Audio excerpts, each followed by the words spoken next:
ada percakapan di situ kan ya.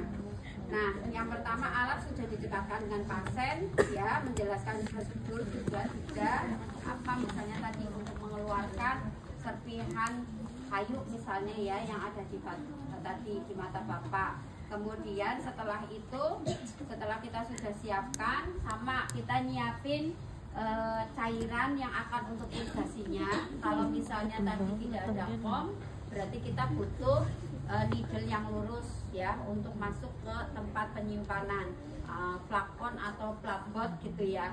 Gitu. Kemudian setelah kita isi ya, jangan lupa posisikan pasien, boleh duduk, boleh berbaring sebenarnya gitu ya. Kemudian pasiennya mengarah ke mata yang sakit tadi mana atau yang kotor yang mau diirigasi.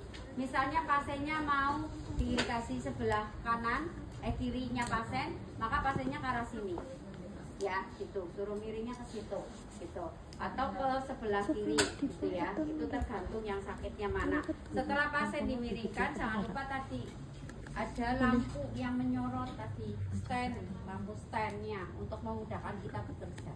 Posisi perawat gimana, berdiri atau duduk, tergantung situasi sesuai dengan kebutuhan. Kalau memungkinkan kita duduk, misalnya butuh untuk duduk. Kalau misalnya kita harus lakukan dengan berdiri, juga harus dengan berdiri. Jadi nggak fleksibel hal itu, gitu ya. Misalnya ruangannya sempit, gitu, nggak memungkinkan kita kursi dua duduk, ya udah perawat mau nggak mau berdiri, ya. Kemudian setelah itu tempatkan bahan tenun atau tahan air sama ya. Ini juga kita meletakkan perlak pengalas. Nah, kalau yang di sini nanti kom atau misalnya pasiennya duduk, maka komnya itu ditaruh di bawah dagu. Jadi harapannya ketika ini lurus ke sini kan jatuhnya, atau agak miring gitu ya, dagu ke miring gitu ya. Nah itu kalau misalnya nggak pakai kom, menggunakan bengkok itu, pasiennya suruh miring, bengkoknya dipasang.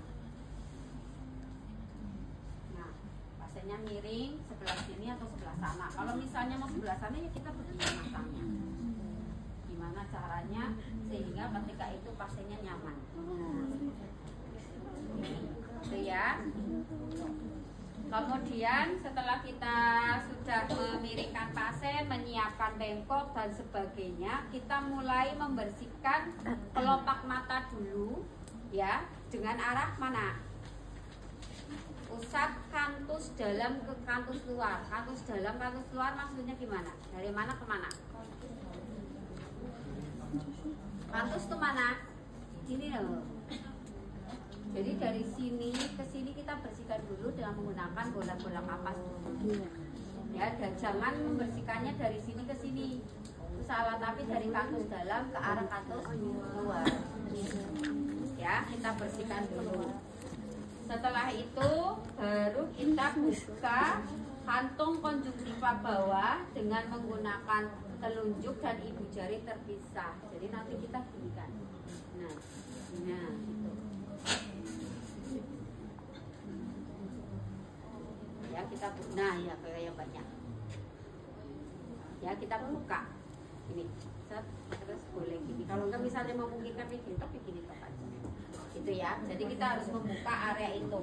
Nah, setelah itu jangan lupa ya, kita siapkan, arahkan ini ke bola mata atau ke mata pasien dengan jarak 2 cm. Jangan terlalu dekat. Ini salah. 2 ya. 2 cm seperti ini. Baru kita mulai irigasikan. Irigasikannya sama dari arah kantus dalam ke arah kantus luar. Berulang-ulang. Ya. Nah, nanti pasiennya suruh seperti ini untuk merasakan masih ada ganjalan atau tidak. Sesuatu benda asing yang mengganjal. Gitu ya. Jadi tangannya nanti sambil gini, sambil gini ya, mengarahkan. Paham ya? Nah, baru setelah itu baru kita keringkan. Sama mengeringkannya dengan menggunakan kapas atau bola kapas tadi dari kantus dalam ke keluar. Kalau misalnya area sini pada basah, baru menggunakan kasa. Misalnya sininya basah. Ya, jadi kita ulangi. Ya, jadi sebelum kita lakukan jangan lupa apa?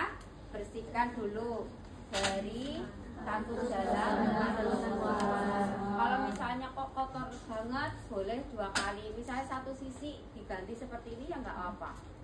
Ya, kadang ruangan kadang efisiensi bahan habis pakai. Yang penting tadi jangan sampai yang sudah dipakai lagi. Yang penting sisi yang belum terpakai itu boleh kita bersihkan dulu. Kemudian kita berusaha membuka kelopak, ya, membuka kelopak begini. Terus yang satu menyiapkan. Kalau nggak memungkinkan atas bawah kita membuka, gitu ya, ya cukup membuka bagian sininya. Kemudian kita irigasikan. Irigasikannya dari sini ke sini. Lagi. Ini sambil ditekan ya, nanti kan keluar. Nanti air mengalir ke sini. Ya, pastikan berulang kali sampai pasien merasa nyaman, matanya nggak ada yang mengajar. Setelah itu kita keringkan juga, ya, dengan menggunakan bola kapas lagi, ya, bola kapasnya ya dari dalam keluar. Nah, baru setelah itu dikeringkan dengan menggunakan pasak area pipi dan sebagainya. Setelah selesai, sebelum kita pamit pasien, pastikan pasien sudah merasa nyaman, matanya sudah dikedipkan. Gimana Pak, kedipin rasanya masih ada yang mengganjal enggak? Kalau masih ada, kita irigasi lagi. Kalau sudah tidak ada, rasa sudah tidak ini, sudah selesai. Sampai di sini bisa dipahami nggak? Bisa ya, gampang ya. Jadi antara irigasi mata dan telinga hampir sama, gitu kan. Kemudian jangan lupa tanyakan perasaan pasien, gimana rasanya, matanya sudah enakan atau tidak, itu masih sakit atau enggak rasanya, gitu ya. Setelah selesai baru kita pamitan. Ada yang mau ditanyakan?